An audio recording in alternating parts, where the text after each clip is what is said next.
that's of course life.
Honey, I know you're having a hard time adjusting, but you can't keep succumbing to flashbacks. You just have to learn how to deal with it.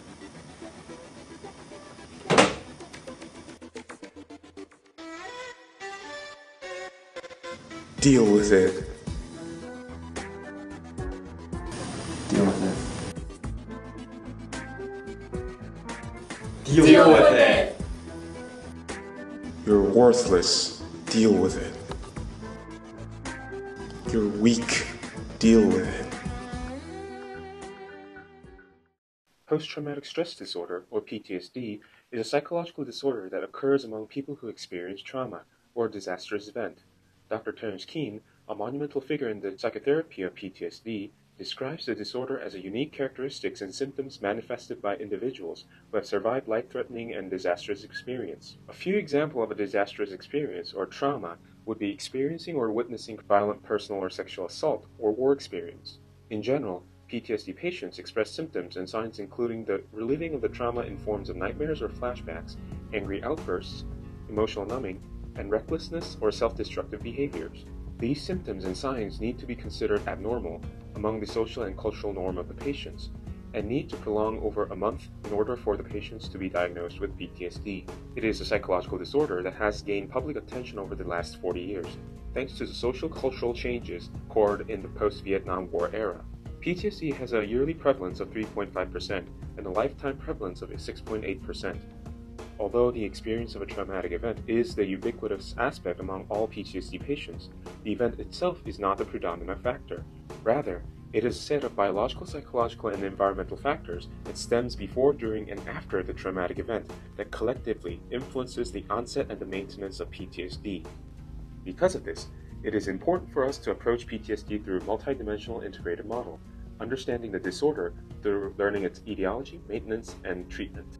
Let's start from the triple vulnerabilities of PTSD in pre-trauma, before the traumatic event took place. For biological pre-trauma factors, it is widely established that PTSD is associated with the HPA axis, amygdala, and hippocampus, where emotion is regulated and memories are stored in response to situations that are likely to cause arousal.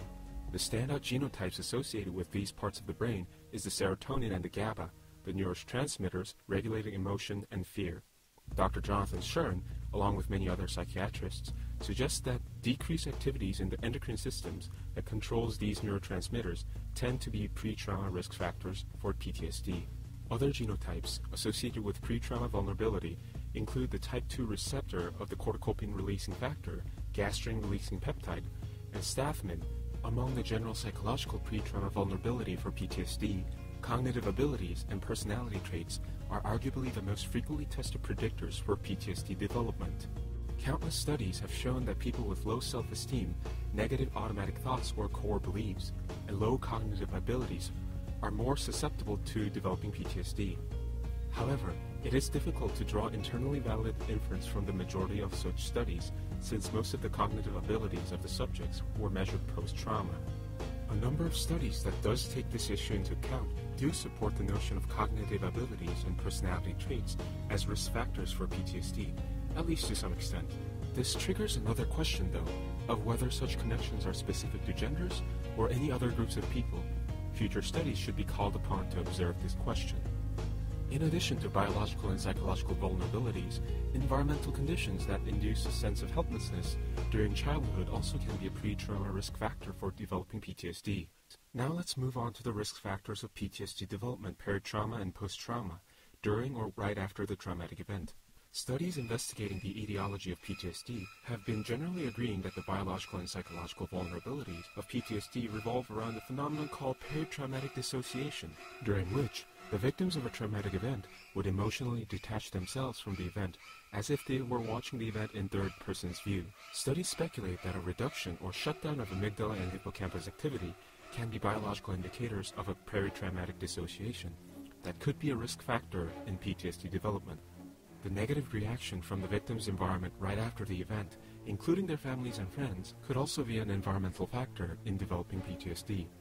Such reactions would likely have a sense of shame and disconnection embedded into the victims, which may act as a fuel to their ruminating on the event through flashbacks or nightmares. Post-trauma vulnerabilities are similar to those in peri-trauma, with possibly a heavier emphasis on the environmental vulnerability.